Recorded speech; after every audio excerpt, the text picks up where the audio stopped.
as Cole mentioned, I'm Eric Garcia, Chief Operating Officer of Ocean Biotechnologies, where we use DNA to write code to turn cells into factories for genetic medicines. And it's my pleasure today to have our two panelists. We have Richard Cartledge here, who's a heart surgeon and a medical device inventor who has a prolific career, which we'll get to hear about some of his work today. And then as well, we'll be joined by Babak Parviz, who unfortunately he was scheduled to be here, but has had a bit of the flu, and so will be joining us virtually. At least that's the plan.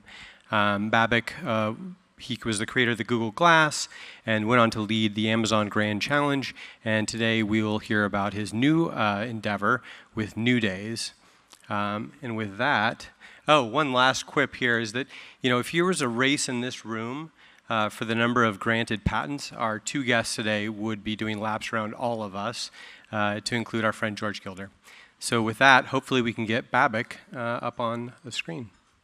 As Eric mentioned, Eric and I are friends, and I have been in tech for a long time at large companies like Google and Amazon, and we've been developing artificial intelligence technologies in these companies for a while, and currently we're applying this to a new domain that hopefully be of interest to you. So I'll take your time maybe for the next 10-15 minutes or so and tell you about one application in a domain that I believe is it's quite important and can potentially touch many of us. So to set the context, this is something that we all know, that the world is aging. This is especially rapid in the developed world, but even the developing world is aging, and it's kind of surreal to think that even today we have in Japan 100,000 people that are centenarians. They've reached the age of 100, and by the end of the century, we'll have countries that would be almost half, 50% of the population would be over the age of 65. So there's a lot of consequences to the broader society aging. But one of the main things that shows up because of the aging population is that the prevalence of some neurodegenerative diseases increases. So if we look at the U.S. today, and sort of broadly speaking, in the developed world is the same ratios. These are numbers from the Alzheimer's Association from this year, from 2025. 11% of people over 65 will have dementia, and in addition, 22% will have mild cognitive impairment or MCI. So this is a clinical diagnosis. And MCI is a bit of a euphemism, because if someone has MCI, there's a gradation for that, but they might be so impaired that they can no longer pay their own bills. So about the third of people over 65 will have a serious cognitive issue that requires attention. The problem today is at the moment, we do not have any drug that can cure these diseases. And we have no drug that can stop these diseases. We have a couple of, very recently, we've had a couple of disease-modifying drugs, so they're really great. If I get Alzheimer's, I'll take them, but still, even those drugs do not cure or stop the disease. So for vast majority of people, even if they're lucky enough to get a diagnosis, the next steps are pretty dismal. To get some vague recommendations of be physically active or have Mediterranean diet, but not a lot of options are actually offered to people when they get the diagnosis that there's something going on with your cognition. And we all know how important cognition is. Our ability to remember things and our ability to reason about things to a large extent define who we are. So when they start to fade, this is quite, we start to think that we are fading away.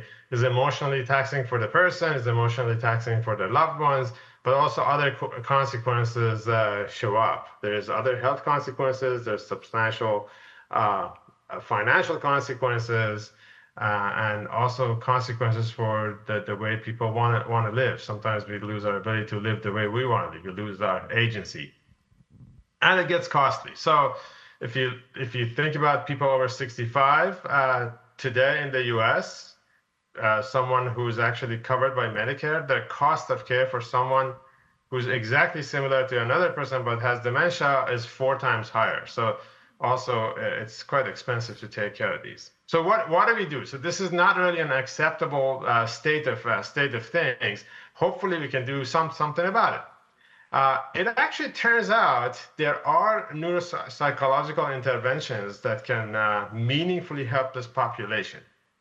So these are all based on the same scientific principle. The underlying principle is brain plasticity. So this is the ability of the brain to rewire itself. It can happen at any age and move function from one part to another part. A good example of that, which is not our area of focus, but that's you might relate to it, and you might have seen it, is how some people recover from stroke. So imagine that I have a stroke, and as a result, some neurons in my head might die, and maybe my speech is slurred. And then I'll go work with the therapist for 6 months or a year very intensively, and my speech comes back. And you'd ask yourself, like, how is this going? How is this happening? Because those dead neurons are not coming back. What's happening is that during those many months of intensive work, the therapist is helping my brain move function from a damaged part to a part that's healthy, so that healthy part can take over the function and my speech comes back. So this is called brain plasticity, and the same principle now has been used in a number of different interventions to help people that are facing cognitive decline. There's 3 broad classes of interventions. They're called cognitive stimulation therapy, cognitive training, and cognitive rehab. They're different, and in the Q&A, if there's interest, I can talk about the differences between these 3, but they do exist. Let me show you one example of a clinical trial of one of these intervention methods. This is a randomized clinical trial, so this is the gold standard of medicine, and this is from last year.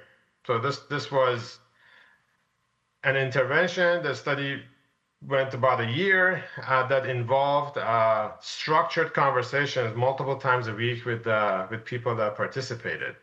And the really interesting result was for the best responding people, they demonstrated that they could push back the symptoms of the disease by multiple months or more. So this is really amazing, because what we really care about is not so much if we have the disease or not, but what the symptoms are. So if the symptoms are pushed back, this is a really meaningful help for the person facing the disease. This particular design of the methodology was done by one of our advisors, who's a neurology professor. So these interventions exist. Now we have a number of clinical trial results that have proven that these things are good. And as a result, they're everywhere in the world. They're actually, including here by the American Academy of Neurology, they're recommended that we should do this for people. And then you'd ask, why is it that this is not happening? Why is it that not everyone is not accessing these interventions that are quite helpful actually to patients? So here's the problem. The problem is these are highly personalized interventions. So unlike on aspirin, like a typical drug molecule that basically everyone, once we invent a drug molecule, everyone takes the same drug, is basically the same. These are highly personalized to one individual. So the intervention for person A would be totally different from intervention that's needed for person B. So that's one issue. The second one is they typically require one-on-one delivery very frequently in a conversational form by a trained individual. So this basically immediately shows you why they don't scale, because if we want to meet the demand, even the current demand, we have to hire millions of new people in these intervention modalities and also compensate them for their time. So the cost is also prohibitive. So this is not scaled. And then I guess fairly quickly you will see why AI is important in this one. So in the old days, so let me just take a step back. In the old days, if you wanted to deliver these therapies, this is how we would deliver them. So a user or a patient will come to an office, will see a clinician, they work every day together to deploy the intervention. And this is the state of this is how the state of things was maybe 20 years ago to get actually any sort of treatment. It required the user and the clinician, the physician perhaps, be in the same place. So it's bound by geography, which really limited access. So let's call this Care 1.0. What happened in the Care 2.0, or the digital health revolution, was we removed the restrictions of geography. So we moved a lot of visits, especially during COVID time. We moved a lot of visits over video. So now the patient and the clinician don't have to be in the same location. The access is broadened significantly. So we remove sort of us from under the tyranny of geography here. But we're still actually very limited by the time of the clinician. So even though we remove the constraints of space, we're still constrained by the availability of expert clinicians. That has not been really removed by all the digital health solutions that have come in the past 5 to 10 years. And this is where actually the new generation of AI comes into the picture. So the new version will change this intervention paradigm to this triangle. So let me actually tell you how this works, because this is really different from what we've had in the past, because in this one, AI is actually a partner for the clinician to deliver the intervention for the person who's benefiting from the therapeutic intervention. So this is actually an example of how we deploy this, but I think other conditions can also benefit from this.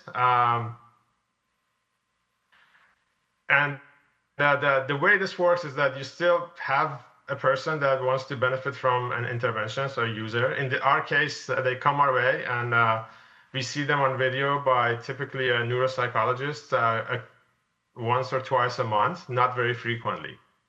However, what's different here is that in between, though, nearly on a daily basis, this user is going to talk to an AI system. So this is in the form of a conversation, the same way that you talk to a person. So they would have these long form conversations that might be half an hour long, 45 minutes long, and they're meant to go in a particular direction.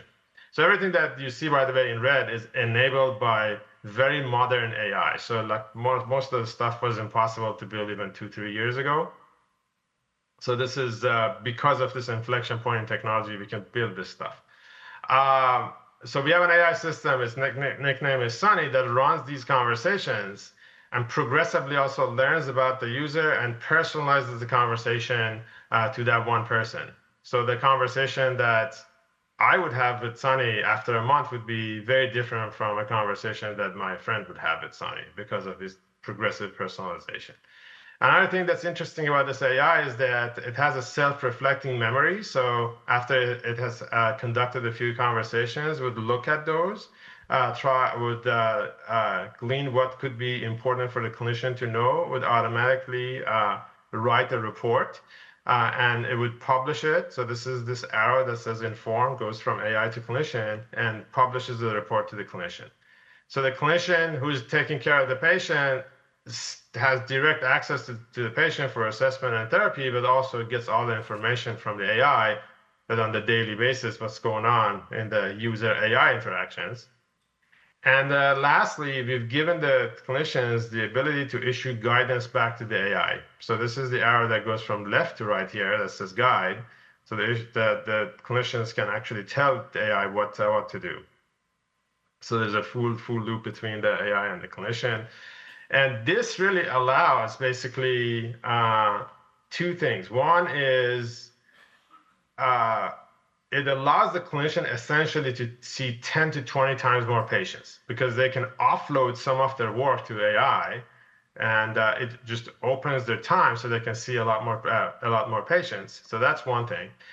But secondly, and very importantly, this puts the AI under the supervision of a human expert. So what we don't want to do is for AI to just go run wild and do its own thing, especially in things that are mission critical, like receiving a therapeutic intervention. We fully actually place the AI under the guidance of the human expert to make sure that always the right thing is being done. So this is our focus right now is to use this type of intervention and this modern AI stack for delivering therapies for people that have dementia or MCI. But our view is that in future, all therapies will be in this form. That you'll have a user, very likely they will see most of they would do most of their visits on video with the clinician. And then the clinician would decide to offload some of the load to AI. Maybe it's 5%, maybe it's 90%.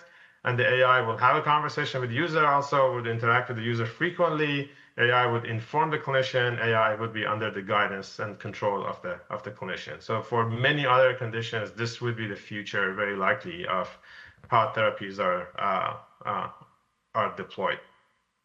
For our specific use case, we actually have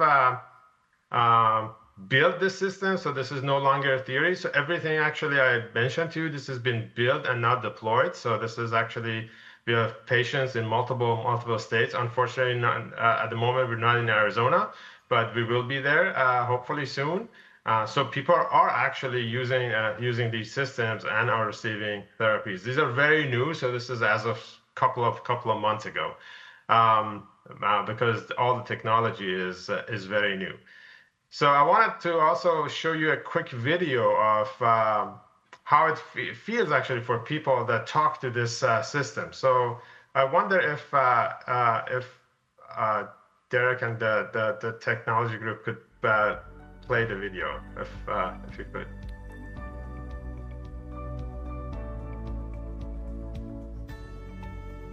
It works your mind. It's outside my daily living. It's very expanding because it's not like anything I say or do. Day by day, week by week, month by month. It's like having a conversation with a person because it's responsive. So when my sister was trying the program, I was surprised that she said so much, that she talked so much. Normally when we have other people around, it's not just us, but there are other people around, she won't talk very much at all. But when the AI, when Sunny asked her questions, she just started talking, and she said so much. And a lot of the things she said I had never heard before. It was amazing. It was really shocking to me. I mean, I haven't seen her talk to people the way she talked to Sunny. She said so much more than she would normally say. It was really amazing to me. I think because of the judgment issue. I really think that's a bigger deal than I had thought. I think that when they're talking, people are talking to Sunny, they don't have that sense of, oh, I wonder what that person's going to think. They just don't worry about it. So a lot more comes out, a lot more information, stories. There's just no judgment. And I even felt that a bit when I talked to Sunny.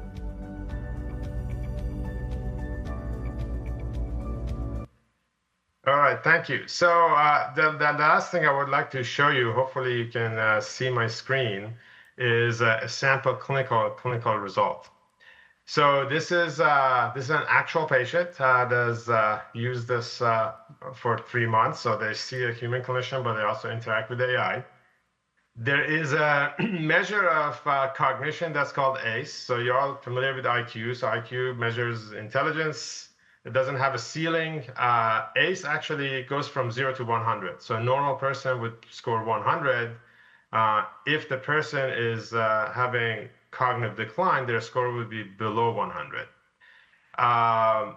And the transition point to dementia is defined around 82 to 88. So if the person scores below 82, they have dementia. If they're 88, maybe they have MCI. So I guess what's important to remember about the scale is that normal person 100, anything below 100, we should be a bit concerned.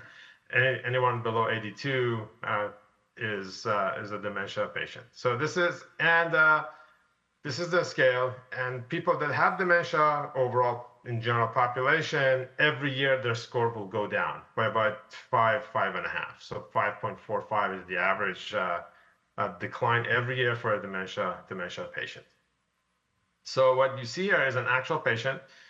They started at 67, so this person has dementia when they started, and after 3 months, not only they did not go down, actually, when we remeasured them, their score went up to 71. They were expected to degrade by about 1.3 during this period of time. Instead, they went up by 4. So what this really means is that for this person, effectively, we have pushed back their disease by 1 year. So as if their disease started basically 1 year later. So these therapies also have actually very interesting clinical outcomes. This is an actual patient. So I apologize I took your time a lot, but I just wanted to give you one example of what's possible today with very modern AI. So this is most of this is actually based on very large generative AI models and agents.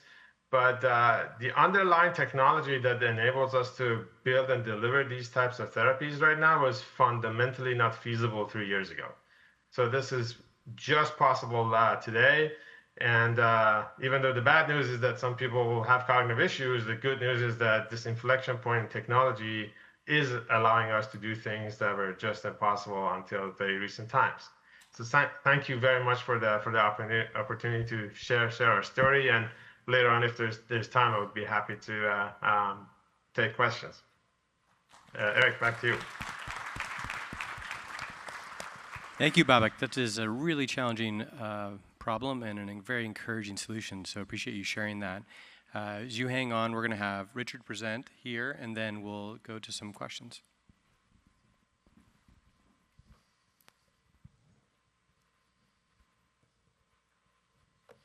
Good morning. It's a real honor to be here today. And when I was asked to talk about technology, I thought about speaking on a subject that I've never spoken on before, which is exactly what my methods are for looking for the white space and opportunity across various fields of medicine. And I'll tell you, when I was a budding inventor, I used to go to shows and seek out Tom Fogarty and all these known serial inventors, and I would always ask them, what's your method? Like, where does the seed start? And they were either unwilling or did not have a real good explanation for it beyond just raw creativity. You need that, but I'm very protocolized, and I like to have a starting point where I can use every time. And I've actually come to a method, and I'm going to share the method with you today. And I've also picked three inventions of mine that are in 3 different specialties to show you how one can apply this method to any space in the medical field. So what's the main problem? You know, when you look at the medical device technology continuum, we as lay people are continuously amazed at what the new devices can do. Devices are getting less and less invasive. At the same time, they are growing exponentially in complexity. Now, what you don't see is how that interaction between the device company, and the physician or end user learns these new techniques. I'll tell you, the demands and skill requirement and repetition, that burden is on the physician. It's not like they make these complex devices easier to use. They get more and more complex. Each device is different and requires specialized skill. And usually what happens is major device companies will have luminaries, of course, who are top in their field, who are high volume, in very few places, work out the kinks. And that can take a long time. And it can really compromise access that patients have to these new technologies. So if I could sum up in a nutshell, what my philosophy is, that is basically to design devices that are smarter, so that the skill normally required by the physician is now on the device side. So the device can work in the background and facilitate a procedure so that the average physician's skill level is adequate to do a great job with great results consistently, and have it more widely adopted throughout countries, especially in rural areas and low-volume hospitals. So the first example is one of my early inventions, and that was derived from an experience that I had when I was a first-year general surgery resident doing trauma. The concept of treating a trauma victim is to resuscitate them. A patient's bleeding, the first line of treatment is to infuse blood and fluid to maintain and restore the hemodynamics so that definitive repair can be done. Well, I had a really terrible experience that led to my first device that we're talking about. A child was hit by a car while riding a bike. And the patient came in extremis. Blood pressure bottomed out. The patient was green from lack of blood flow. The patient was still alive. The principle is to hook up large bore IVs and get fluid in. Well, the method of getting fluid in for years has been what you see here, squeezing a bag of blood. Well, as a first-year intern in general surgery, that was my job. Squeeze that blood bag and watch the blood pressure go up when you squeeze, and when you had to replace the bag with a new bag of blood pressure was dropping.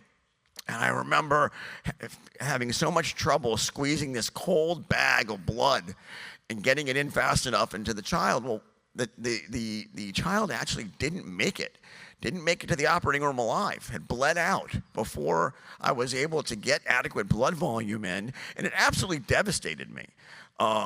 So I was on a mission to figure out, how can there not be a device that can replace me squeezing blood? This is, again, standard of care. I did find out that, yes, there was a device, and it's a device you see in the left of the screen, the Haemonetics Rapid Infusion System. This was a modified heart-lung machine that is normally used in heart surgery to pump blood and oxygenate blood, but it was adapted for use for massive hemorrhage. And I said, great, do we have one? Yes, we have one. I go and look at it. It's in a room, a broom closet, and it's dusty. And there's a bunch of disposable parts stacked up. And I said, well, how can we use this for the next trauma? I was laughed at by the administration. They said, look, if you have an elective case and you know there's going to be bleeding, we'll call a perfusionist in who's required to use the machine, set it up, 35-step setup process. They have to snake tubing all around sensors and around roller pumps, put it into the heater. And not only that, while the pump's being used, it requires constant monitoring so that the device doesn't accidentally kill the patient. You're looking for air. If there's air in the line, you have to stop the machine, purge it out, disconnect it from the patient. It was absolutely ridiculous, impractical, heavy, expensive, and could not get to the patients that needed it. So I wound up spending quite a while figuring out how to make a smart rapid infusion pump that's light, that's easily deployable, and can be in service to teach even a technician to use it in about 30 minutes. So instead of snaking tubing around multiple sensors and pumps and so forth, all the tubing is set up in this cartridge you see on the side of the pump. You click it on, all the sensors interface and index with each other. You turn it on, it automatically purges the air, sets the heating temperature, and essentially can run without monitoring. And because of the ease of use, it was able to be deployed pretty quickly across the country. And I'm happy to say it was used in most of our domestic terrorism occurrences, Sandy Hook, San Bernardino, Boston bombings, and most famously, Steve Scalise, who was shot on the softball field. You know, he required over 50 units of blood, which is not uncommon for massive trauma. And there's just no way of doing that quickly and rapidly with any existing device, especially with hand squeezing. So as you heard from Eric, I'm a heart surgeon. And one of the staples in my practice was aortic valve replacement. The standard method of replacing an aortic valve is opening the chest, putting the patient on the bypass machine, allowing the machine to pump the blood and oxygenate the blood. And then the surgeon goes in, opens up the aorta, inspects the valve. You can see the valve on screen left is very calcified, and that's the disease process that you're seeing there that disallows the valve leaflets from full excursion. And it's uniformly fatal in severe cases left untreated at about 18 months. So it's a severe problem, and the only way to treat it for many, many years was open heart surgery. This is one of my cases you see on the right. This is the chest opened. You see the white ring in the middle is the aortic valve with my sutures and pledgets getting ready for a prosthesis to be put in. While I was in practice, a new therapy came on the scene called a TAVR, which is a percutaneous catheter-based valve. Who here knows someone that's had an aortic valve replaced with a catheter?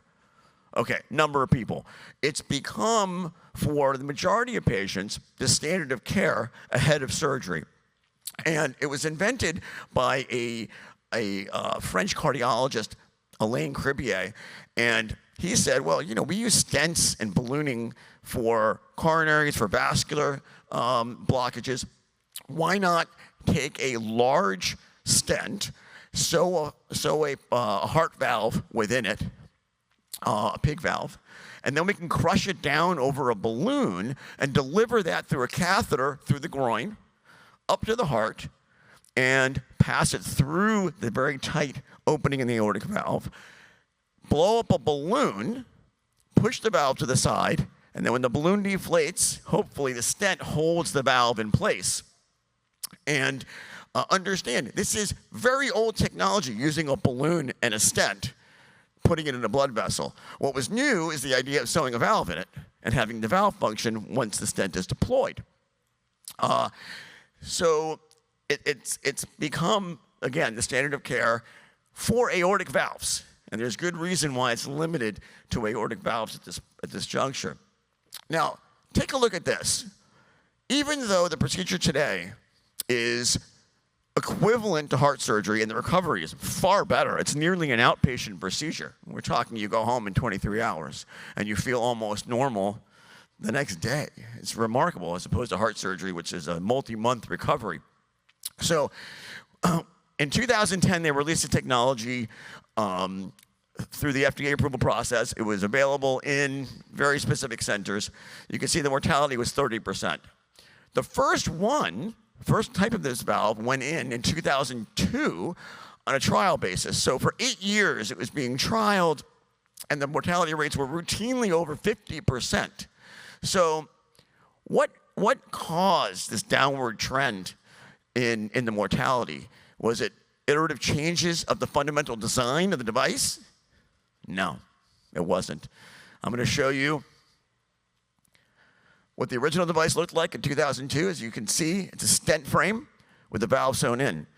2025, it's a stent frame with the valve sewn in. A little bit more stent material so that the valve doesn't pop out. There's some fabric to prevent leaks. It didn't change in 25 years. So in order to advance percutaneous valve technology and use it for other valves and use it more safely and in rural centers, there has to be a change, a fundamental change in the platform, which was patently ignored by the industry. The industry is very stodgy, set in their ways, and when there's a method that's worked for 40 years in coronaries and in blood vessels, they stick with it. They don't think beyond that. So how do I get the valve to basically implant itself, where you're not blowing a balloon up with absolutely no information as to what's going on between the valve prosthesis and the heart when you're 3 feet away with a catheter and you're blowing up a balloon? Do you know what the strain is on the tissue? Nah. You just blow it up and hope for the best.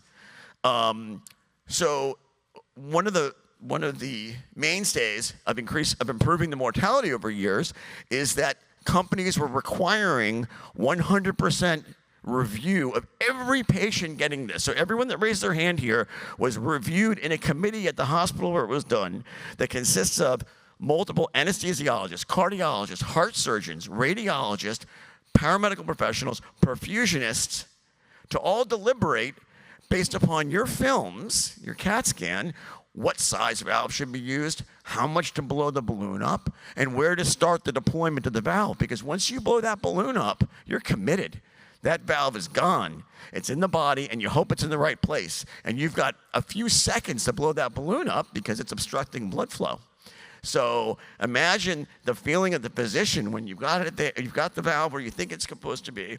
You're looking at a two-dimensional fluoroscopy screen, and all of a sudden, when you decide that it's in the right spot, everyone holds their breath and prays while they blow that balloon up. It can shift, it can tip, completely uncontrolled process compared to surgery where every stitch is placed with precision. Now, in order to advance this technology, my thought was, how about the physician's job is to get the catheter where it needs to be, and when it's where it needs to be, you hit a button and it implants itself. Well, how do you do that? You have to add digital technology. But for digital technology to work, you can't be a balloon that you're expanding. I want data from the site, the interface of the device with the aorta. I want that data going to the delivery system's brain, which it can make adjustments in real time, regardless of what the physician is doing. They're just hitting the button. And it will tell you when it's implanted. So the best way for me to show you the design that I came up with to advance the standard of catheter-based valves of any form is in this video.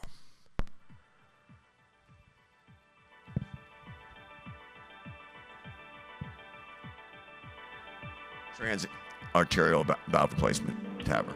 The Syntheon command valve utilizes a precision-actuated framework that is neither balloon expanded nor self-expanding. The base nitinol framework is combined with microscrew actuators to precisely adjust the geometry of the implant, causing the circumference of the frame to grow in an even and predictable manner. A balanced combination of clockwise and counterclockwise rotating drives allows the system to be expanded without imparting any torque to the implant. This system gives the user exact and reversible control of the implant diameter, along with continuous feedback of the implantation force. The expansion mechanism provides high mechanical leverage, similar to that of an automobile scissor jack. The fine threads of the screw allow the diameter to be known very accurately and hold their position once final adjustments are made.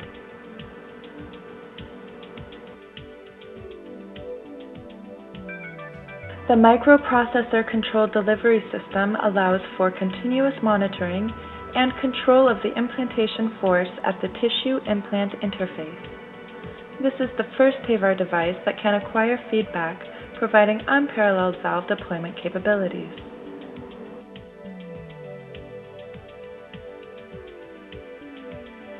As the device is unsheathed, it opens quickly to a functional valve diameter. This parallel valve function does not occlude blood flow, eliminating the need for rapid pacing. This further reduces the anxiety of the physician, allowing for a slow and controlled expansion in an optimal position. Unlike current devices, the device can be previewed in its final deployed state. The implantation is done at a force that is controlled and uniform regardless of diameter.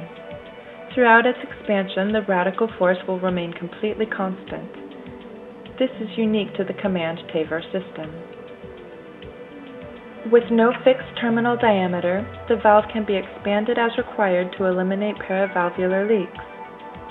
After evaluation with fluoroscopy or ultrasound, if for any reason the operator is unsatisfied, the implant may be reduced in diameter and recaptured for repositioning or removal from the patient.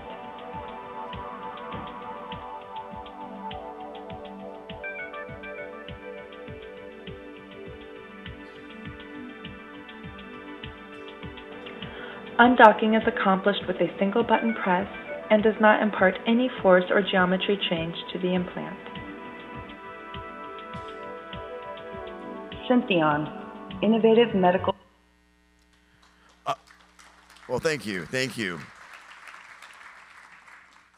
The third device, again, using the same principle of unloading the art form from the physician and building it into a device that's smart, is for clot extraction. The far left film on the screen is an angiogram, a view of the blood vessels of 2 legs. The one leg has an occluded blood vessel. You can see it's disrupted in the mid-thigh. And the patient came in with a cold leg, okay? The image in the middle is another patient who has a clot in their lungs, a pulmonary embolus. You can see where the arrow is showing there's a dark area when it should be all white, like the contralateral side. And thirdly, I'm showing another patient with a clot in the brain. And you can see in the far right image where the arrow is where the clot is. The other side is a normal brain with no clot. And you can see the difference in the vasculature passage up to the head. The problem with clot extraction is that it's fraught with danger. The mainstay for many years has been clot busters that are injected into the patient and allow fibrinolysis and degradation of the clot medically. The problem is that doesn't occur very quickly. It usually doesn't occur completely, and you can cause bleeding in the brain because it's such a potent anticoagulant. The standard of care changed to mechanical devices. Stents were used to grab clots, and that had its heyday a few years ago and then was found to be more deleterious than helpful because clot would break off from the mechanical devices that were trying to trap the clot. So the final iteration of the technology was, well, let's use a specialized catheter, and then you just apply suction to the catheter. So the physician has to go in the groin, snake the catheter up to the brain, make contact between the tip of the catheter and the clot, and then apply suction, either with the syringe or with the pump. The problem with that is like sucking a grape with a straw. If the grape doesn't have skin and it's soft, you can sort of mash it and suck it up through the straw potentially. Otherwise, it corks the straw, and you have to pull the straw all the way out to get the grape out of the glass. Same problem with suction aspiration of clots, where the diameter of these vessels are so small, and the clot outer diameter is always more than the catheter diameter. And so only 1 in 5 times does suction applied to a clot extract the clot. Usually it breaks off or it corks. You have to pull it out and then you have to go back in to get whatever other particulates were left behind. So this is an image in my lab of standard aspiration, and you'll see what happens. You can see the catheter going through this Syndaver model, and there's a little red blood clot. There's actually a blood clot that we make in the lab. You can see that it's stuck. You're pulling it out, and oh, it flipped off. Some of it was still in the catheter, but it flipped off. Very common problem. And so physicians try to push and pull the catheter, which can damage the blood vessel, or push the clot further forward. So the idea was, how do we make this smart? And again, how do we unload the art form from the physician and put it into the device? I imagined the physician, like with the TAVR valve, just get the catheter to the clot and then press a button and let it do its magic digitally. And you will see in the next one, I've got 2 screens. Screen left is standard aspiration. So the catheter goes up, aspiration goes on. And the right was the concept that I came up with for complete clot ingestion by using cyclic pulsed aspiration. So that the pump has an algorithm that has solenoids to modulate the pressure changing so that it sucks and then drops the pressure, lets the pressure rise, sucks, and does this at a rapid rate so that the hammering action of the tip of the catheter to the clot with a chamfering on the interior diameter of the catheter will actually break up the clot, not allow it to go forward, and the catheter automatically advances until the pressure changes, and then it will indicate clot's been retracted. And you can see that work compared to standard aspiration here. So no one's pushing the catheter in and out. That's the suction algorithm that is ingesting the clot without pushing it forward, and it advances itself from the differential pressures until the clot is cleared. And when the clot is cleared, the digital algorithm knows it's cleared. Pressures are now back to normal. And so the procedure stops. So those are 3 examples of basically engineering a device to unload the requirement of all the skill necessary on the physician. And the reason why this is really important forward going is that you may be aware, but physician training from med school to residency has really changed, and not for the better. We are seeing more and more medical school graduates that are underperforming. Residency programs have been cut much shorter. Experience of the resident has drastically dropped. And so we're going to have a population of physicians that do not have this apical skill level necessary to have implemented devices that require all kinds of skill and experience. So thank you. I really appreciate it.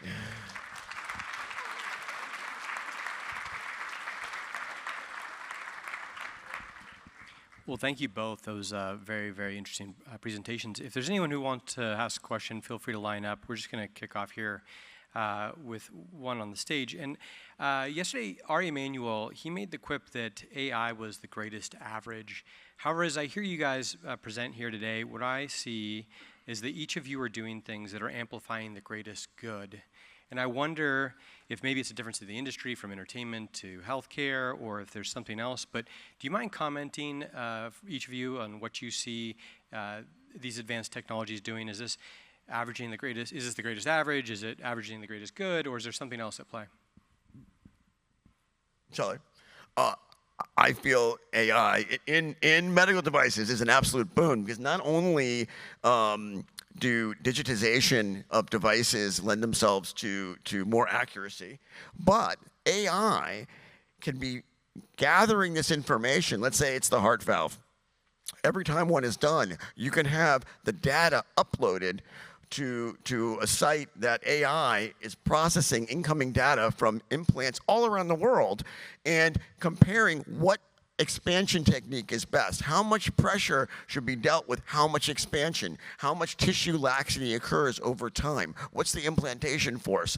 And so without any human intervention, you can have the AI refining its algorithms as you go. For the clot suction device, ultimately, there'll be sensors to identify what kind of clot it is, and the AI will learn what algorithms work best for the clot composition. So this is all done while you're sleeping, without any human intervention necessary. So I think it's an absolute boon for the greater good, no question.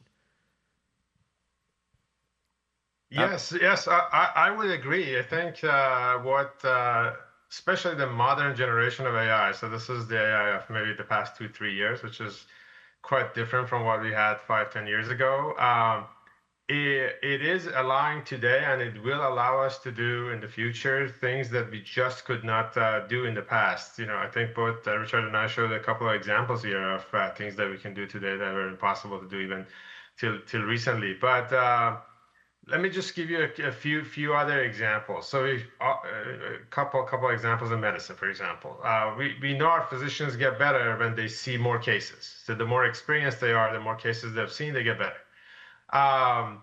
If you think about a typical human physician, how many patients would they see? A typical panel for like a primary care physician is 2,000 patients, and then maybe throughout their career they see tens of thousands of patients totally. So that's what they learn from, and maybe they read some books, maybe they talk to their colleagues, but that's the sort of the collection of incoming knowledge to them, and then from that they learn and they get better.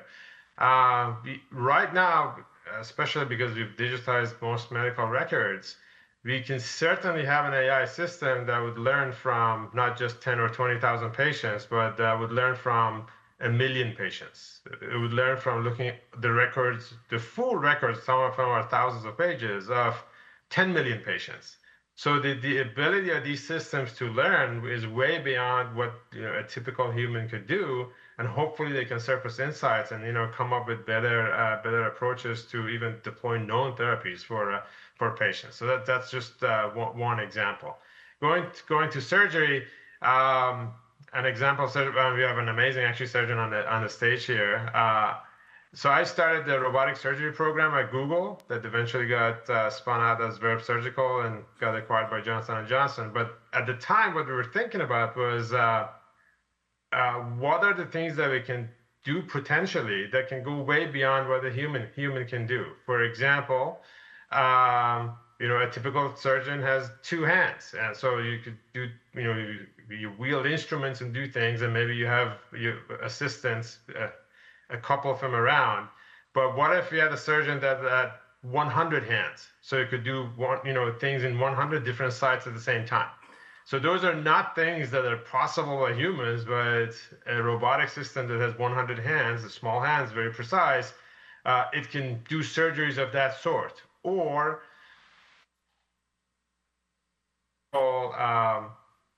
time constants of how fast a human can operate. So if I think about a typical surgery, so we get a surgeon, maybe we want to take a tumor out, that surgery might take an hour.